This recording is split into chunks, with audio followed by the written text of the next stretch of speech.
Nós vamos começar com a criação do homem, porque ele foi criado primeiro, e a gente vai ver, inclusive, o que isso significa. Como a gente já falou antes, na literatura hebraica tem-se o hábito de, em casos de textos com caráter mais poético, a gente ter repetições de frases com leves diferenças a fim de confirmar um conceito, né? Quando a gente lê Gênesis 2, a gente está lendo uma outra perspectiva da criação que foi relatada em Gênesis 1. Imagina Gênesis 1 e Gênesis 2 como dois planos diferentes de um filme. Gênesis 1 é um plano mais aberto, mais panorâmico, mostrando em linhas gerais o que aconteceu. Gênesis 2 é um foco, é um detalhe, e tem uma narrativa aqui construída para mostrar a intenção de Deus na criação, tanto do homem quanto da mulher. E principalmente para mostrar ali o que cada um, né, como que cada um contribui para a missão de Deus para a humanidade. A gente vai reler então Gênesis 2 e eu vou fazendo alguns comentários ao longo do texto. Então, se você quiser abrir a sua Bíblia para acompanhar comigo, dá uma pausa aqui no vídeo, pega a sua Bíblia e lê e abre. Gênesis 2, 7. Quando o Senhor Deus criou a terra e os céus, nenhuma planta silvestre, nem grãos haviam brotado na terra, pois o Senhor Deus ainda não tinha mandado chuva para regar a terra. E não havia quem a cultivasse, mas do solo brotava água, que regava toda a terra. Então o Senhor Deus formou o homem do pó da terra, soprou o fôlego da vida em suas narinas, e o homem se tornou alma vivente. O Senhor plantou um jardim no Éden, para os lados do leste, e ali colocou o homem que havia criado. Primeira pausa. Quando você compara esse relato da criação com o primeiro relato, a gente já nota algumas coisas. Primeiro, em Gênesis 1, as árvores e o jardim, né, as plantas, foram criadas antes do ser humano. E aqui a gente começa a ter uma percepção de que havia terra não cultivada quando o Senhor criou todas as coisas. A gente vai continuar para a gente ver o que isso significa, tá? O Senhor fez brotar do solo árvores de todas as espécies, árvores lindas que produziam frutos deliciosos. No meio do jardim colocou a árvore da vida e a árvore do conhecimento do bem e do mal. Da terra do Éden nascia um rio que regava o jardim e depois se dividia em 4 braços. O Senhor colocou o homem no jardim do Éden para cultivá-lo e tomar conta dele. Deus cria o ser humano macho, o homem, fora do jardim, do pó da terra, de uma terra que ainda não havia sido cultivada.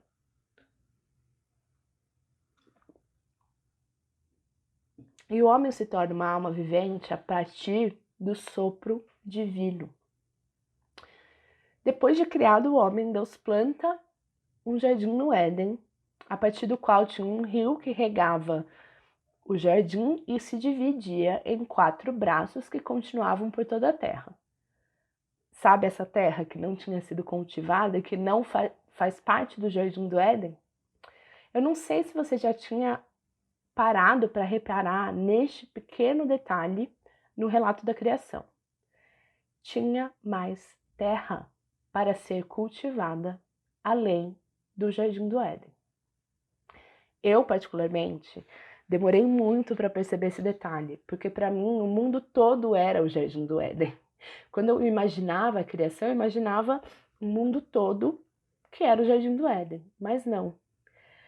O jardim do Éden é o santuário de Deus, é um lugar de delícias onde o homem vai para se encontrar com Deus, receber sabedoria de Deus, amor de Deus, e do qual ele parte para encher toda a terra com a imagem de Deus para a glória de Deus, cultivando o restante da terra que ainda não havia sido cultivada. Existem áreas na boa criação de Deus que ainda não haviam sido cultivadas, pois essa seria a responsabilidade da humanidade. E Deus leva este homem, esse ser humano macho, até o seu jardim para cultivá-lo e guardá-lo. O relato de Gênesis 1 e 2 são complementares, então a gente precisa unir essa atribuição de cultivar e guardar o jardim às atribuições do mandato cultural que a gente viu de encher a terra com a imagem de Deus, se relacionar com Deus e com o próximo e governar e dominar a terra, né? Então, o que significa esse guardar o jardim e cultivar o jardim?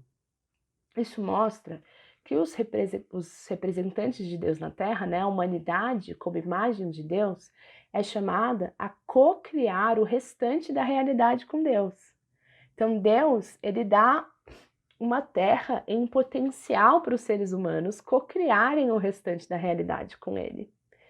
A partir do que Deus os revelaria nas suas caminhadas e conversas diárias pelo Jardim do Éden, a humanidade iria cultivar, ou seja, desenvolver, criar cultura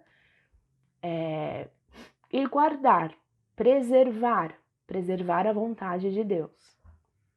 A gente vê aqui então uma dupla vocação da humanidade, tanto como reis que governam a terra em nome do Criador, quanto como sacerdotes que zelam pelo santuário de Deus, que é o Jardim do Éden, e oferecem adoração ao Criador ali, naquele santuário.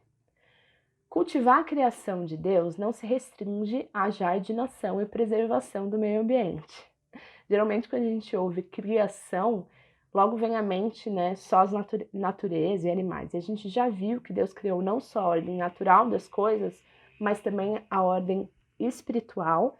E o Senhor continua sendo o criador das coisas que são criadas por meio dos seres humanos, porque os humanos são os meios pelos quais Deus exerce a sua vontade na Terra. Então, como que era para ser feita essa relação entre homem, mulher e Criador, né? Eles seriam os sacerdotes do jardim, receberiam sabedoria e amor para seguirem enchendo a terra e governando a terra de acordo com a vontade de Deus. E como parte dessa atribuição, eles são os sacerdotes desse jardim, responsáveis por cultivar e guardar esse jardim. Vamos continuar a leitura. Mas o Senhor Deus lhe ordenou: coma à vontade dos frutos de todas as árvores do jardim, exceto da árvore do conhecimento do bem e do mal. Se você comer deste fruto, com certeza morrerá. A gente viu, então, que o ser humano, na sua forma masculina, é criado primeiro fora do Éden e levado ao jardim sozinho, onde lhe é dada essa ordem: cultive e guarde, coma à vontade de tudo, menos desta árvore aqui. A consequência de comer dessa árvore aqui é morte. E a gente vai parar agora um pouquinho para refletir o porquê desse comando. Por que Deus pediria que o homem guardasse o jardim e por que ele colocaria uma árvore proibida no meio do jardim, né? E por que justamente ser a árvore do conhecimento do bem e do mal? Quando a gente viu que o ser humano foi criado para ser o meio pelo qual a vontade de Deus iria ser realizada na Terra, né? Como seu representante, como seu governante e como seu sacerdote, ele faria isso através da sabedoria dada pela palavra de Deus e pelo relacionamento desse ser humano com Deus. Porém, ao mesmo tempo, Deus não criou seres autômatos, Deus não criou máquinas e Deus não criou escravos. Deus criou pessoas, né, seres humanos livres. A árvore do conhecimento do bem e do mal é um símbolo da aliança entre homens, né, humanidade e o Criador, de que a humanidade dependeria da sabedoria do Criador para governar bem a terra e não iria recorrer ao seu próprio conhecimento. Então, essa árvore no meio do jardim é um símbolo de uma aliança. E agora, o porquê de guardar o jardim. A gente vai perceber, na verdade, em Gênesis 3, que neste ambiente, ainda sem pecado,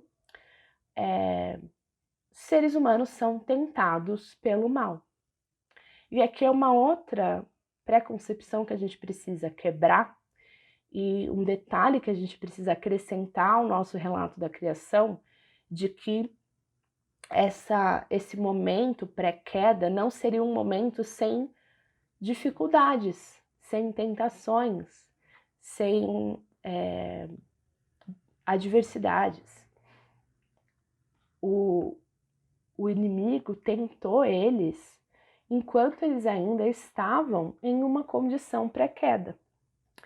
E parte do guardar o jardim é guardar a palavra de Deus, é ser fiel à palavra de Deus, ao comando de Deus.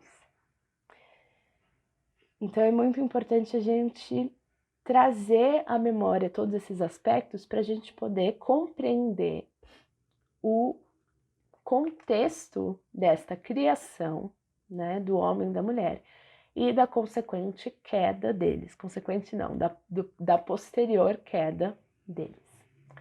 Por hora, a gente vai fazer uma pausa e vai refletir, então, em alguns aspectos da criação do ser humano masculino que podem nos apontar para a sua força, para o seu conjunto de forças e como ele contribui de maneira única para a missão de Deus para a humanidade. A gente vai começar pelo fato dele ter sido criado primeiro e fora do jardim. Algumas pessoas podem interpretar que esse fato denota alguma ordem hierárquica entre os sexos, sendo o homem o líder por ter sido criado primeiro e a mulher a liderada por ter sido criada depois. Essas pessoas geralmente utilizam como base para essa interpretação o texto de 1 Coríntios 11, em que o apóstolo Paulo cita a ordem da criação, enquanto ele fala sobre como as mulheres deveriam se expressar ou não na igreja. Mas esse texto por si só já é um texto muito controverso e que exige de nós uma exegese muito detalhada e cuidadosa, e que a gente vai interpretar com muito zelo e cuidado mais para frente.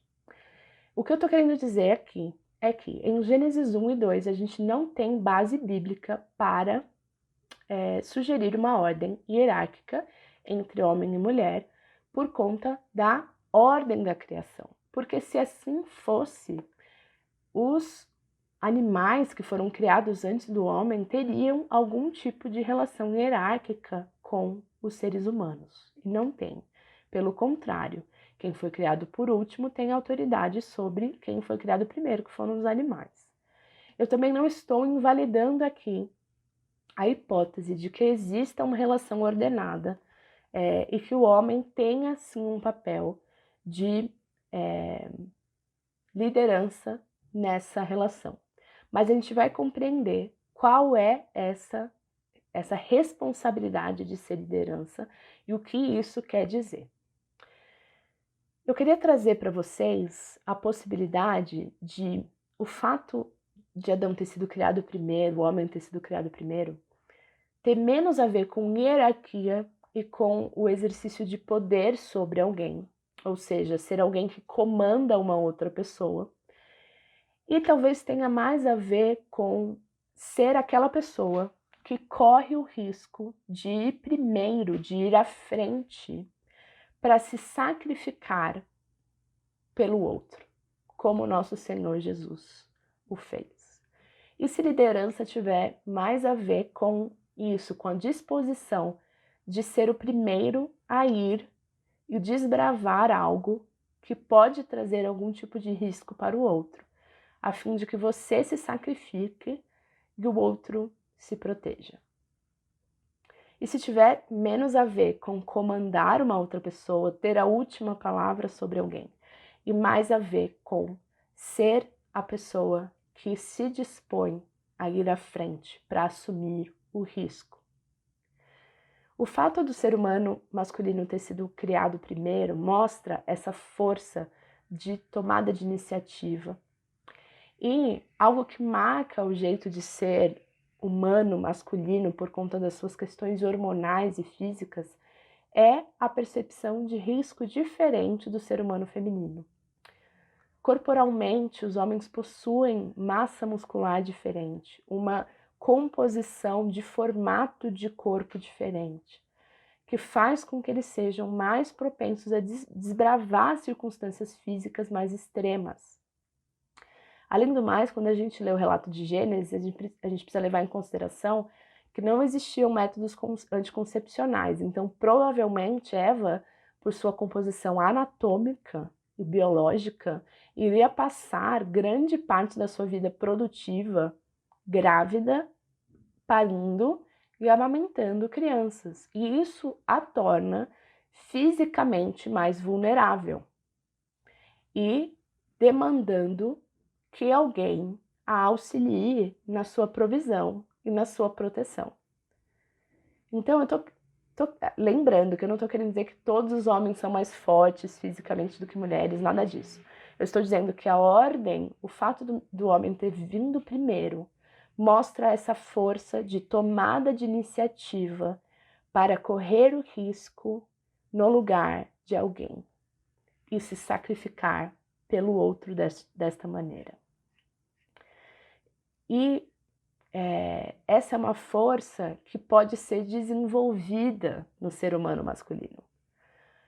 E quando desenvolvida, isso faz parte da vocação específica que Deus deu ao gênero masculino, de ser aquele que toma a iniciativa de se sacrificar pelo outro. O homem, por ter sido criado primeiro, é o primogênito da criação, é o primogênito da humanidade. E por ocupar esse lugar, espiritualmente, ele se torna o responsável legal, o representante legal diante de Deus, por todos aqueles que vêm depois dele. Tanto que quando os apóstolos falam sobre a entrada do pecado na ordem da criação, é dito que foi por meio de Adão, não por meio de Eva, mesmo ela tendo sido a primeira a pecar. E o que isso quer dizer? Quer dizer que os homens têm autoridade sobre as mulheres, que os homens são superiores, que homens são mais importantes, que mulheres não podem responder por si próprias diante de Deus? Nada disso. O que isso quer dizer é que, quando em uma relação de aliança e unidade com alguém do gênero feminino, então quando um homem e uma mulher se casam, o gênero masculino responde diante de Deus pelos atos daqueles que estão aliados a ele. E a responsabilidade deste homem, que constituiu uma nova família, é de se sacrificar pela sua família, de ser aquele que toma a iniciativa de se sacrificar pela família.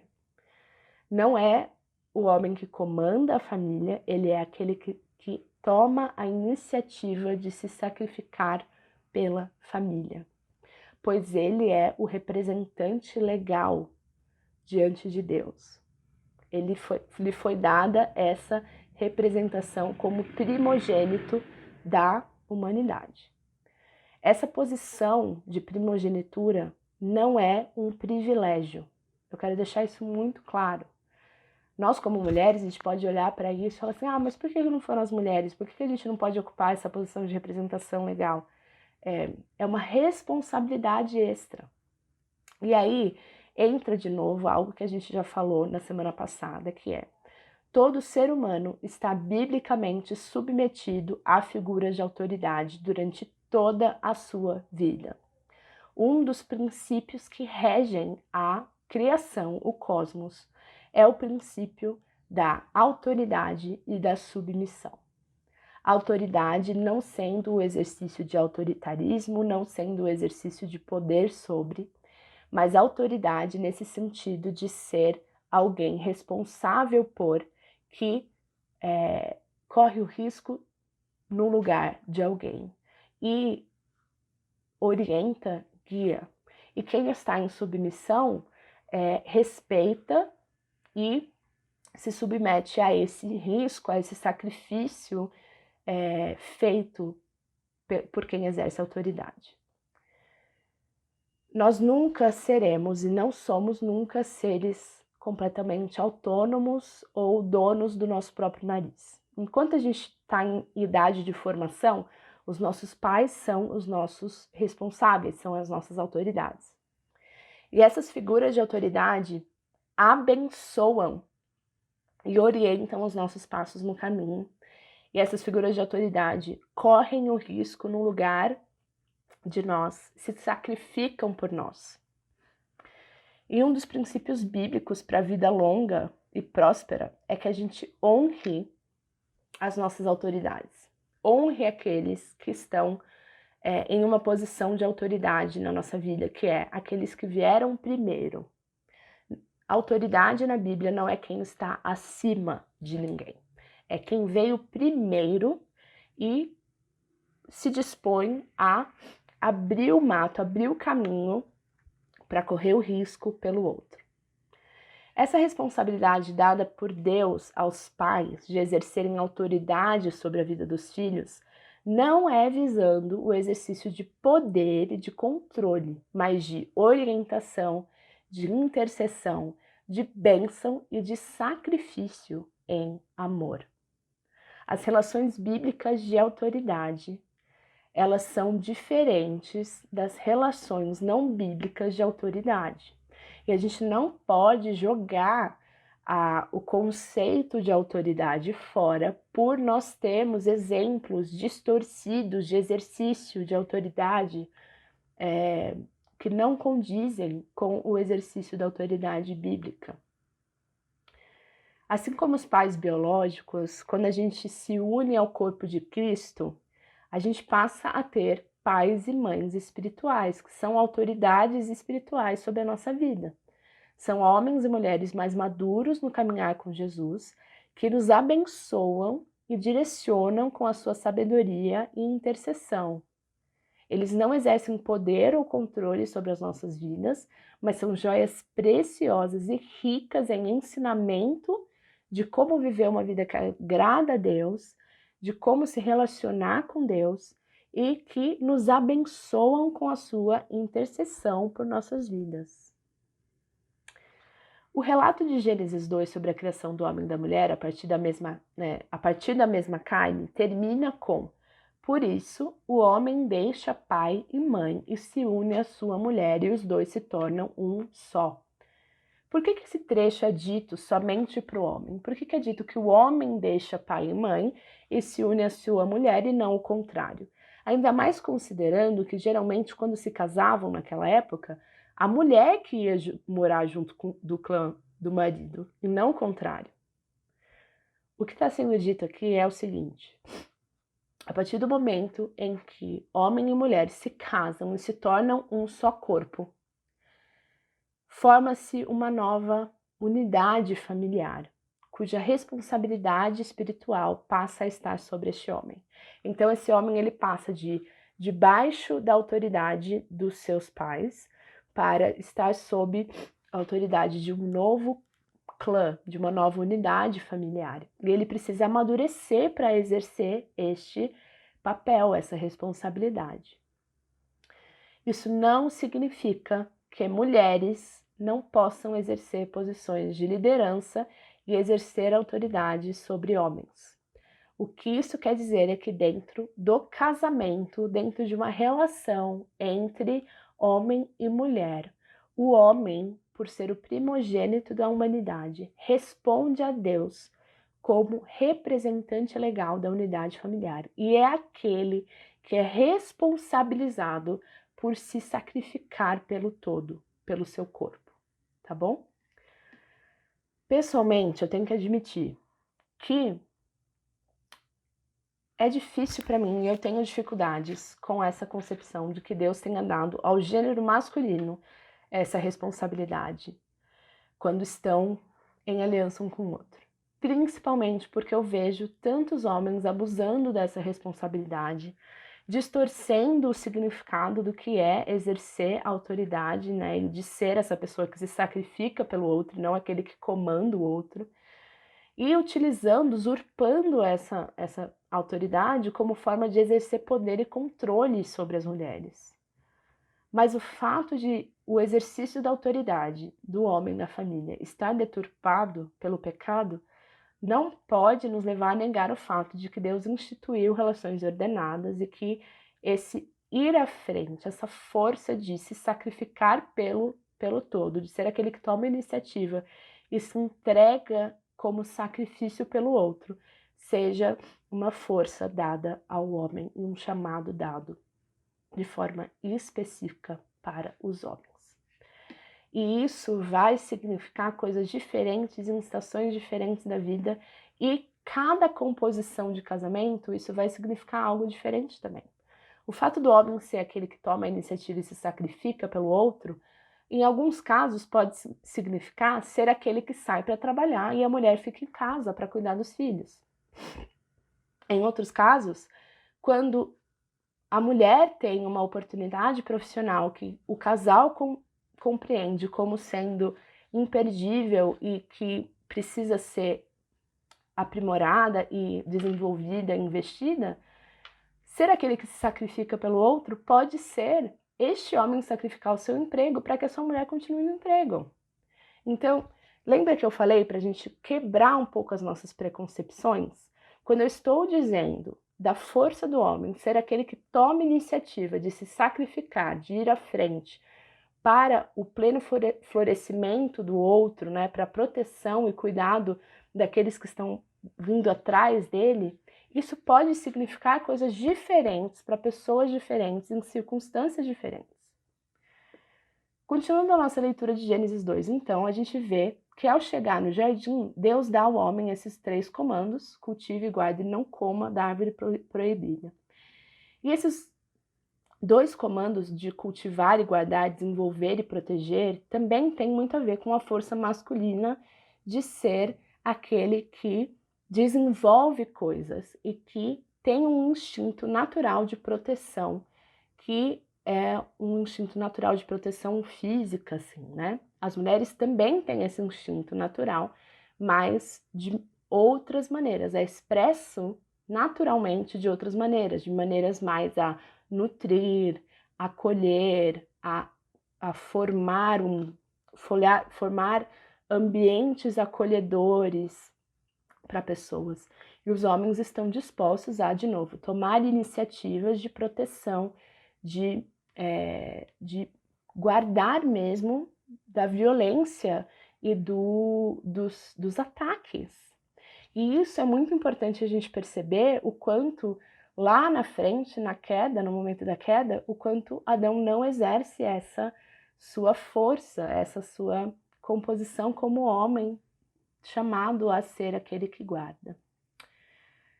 Ainda em Gênesis 2, a gente vê Deus dando ao homem a capacidade e possibilidade de dar nome à criação. Então, na Bíblia, o ato de nomear não é meramente designar um nome para algo, né? Mas é designar também a sua função, é declarar qual é a utilidade daquela coisa. E isso também é uma das forças masculinas.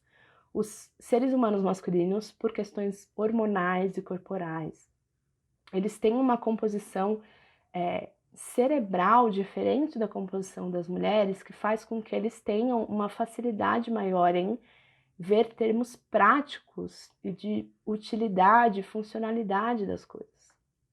Então, se a gente pudesse resumir em uma linha o conjunto de forças masculinas que Gênesis 2 nos revela, seria tomar iniciativa de ir à frente, correr o risco no lugar do outro, se sacrificando a fim de desenvolvê-los, protegê-los e garantir que estejam todos funcionando e tudo sendo útil, tudo estando de acordo com o seu propósito. Como falamos antes, a nossa ideia não é fazer uma lista de tarefas e atividades para cada sexo, mas exercitar o nosso discernimento a respeito de como glorificar a Deus em seu gênero na estação de vida que você se encontra.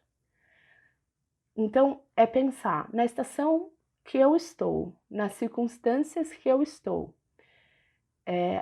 como um homem pode tomar iniciativas de correr risco no lugar do outro, se sacrificando pelo outro, buscando desenvolver aquilo que lhe é confiado e guardar e fazer as coisas funcionarem. Lembrando que essas forças masculinas são forças desenvolvidas. E parte também do nosso papel como... Papel não, desculpa, eu tô acostumada a falar papel, né? Mas parte da nossa posição de mulheres, quando num relacionamento, seja com o seu marido, seja com o seu filho, seja com seu pai, seja com o seu amigo, é a gente perceber que a gente pode incentivar esses homens a desenvolverem essa masculinidade, né, essas forças masculinas de maneira saudável, incentivando eles a serem quem toma a iniciativa, deixando que eles tomem as iniciativas, que eles se sacrifiquem, pedindo que eles desenvolvam algo ou que façam algo funcionar e pedindo que eles exerçam essa sua força de proteção e de guardar, tá? A gente não pode engessar as expressões de masculinidades a um único formato, porque são diversos os dons, os chamados estações, mas o exercício das forças masculinas vão fazer com que o gênero que tem essa força, que é o gênero masculino, prospere e seja feliz. O homem, ele quer exercer a sua humanidade a partir de um exercício saudável dessas forças. E ele encontra harmonia ao estar exercendo essas forças de maneira saudável. Assim como a mulher também encontra harmonia, encontra mais florescimento quando ela exerce de maneira saudável as forças que lhe foram destinadas como parte do seu gênero. Mas a gente já falou que essas forças, elas estão proeminentes, né? Elas estão predominantemente nos indivíduos do sexo masculino, mas a gente vê muitas mulheres com forças masculinas bastante evidentes, relacionadas à tomada de iniciativa, desenvolvimento de coisas, de projetos, ao guardar, né? Ao proteger e ao atribuir função também. O que essas mulheres devem fazer? Elas devem reprimir essas forças e não exercê-las em prol de exercer somente as forças femininas que ela recebeu do Criador? A gente vai ver como responder isso nas próximas linhas ao compreendermos um pouco mais a respeito das forças femininas. Mas eu já antecipo aqui, até como forma da gente refletir a respeito do desenvolvimento, do estímulo ao desenvolvimento das forças masculinas nos homens, que a forma de desenvolver e de prosperar no conjunto de forças específicos do seu gênero não é através da negação das outras forças do outro gênero, né? Não é ao reprimir aquilo que você tem do outro gênero, mas é integrar isto à sua totalidade e desenvolver essas forças aqui, trazer mais disso daqui, né, do que está relacionado ao seu gênero, mas sem negar as forças que você tem, que estão, né, contidas dentro da gama do gênero oposto. A gente vai falar mais sobre isso no próximo vídeo. Eu espero que fique um pouco mais claro a respeito de possibilidades de como a gente pode fazer esse exercício e como que a gente pode se desenvolver, né, e estimular os homens a se desenvolverem dentro das suas forças masculinas e como elas contribuem, né, para quaisquer atividades que os homens venham a exercer dentro da missão de Deus para a humanidade, ok? Até o próximo vídeo.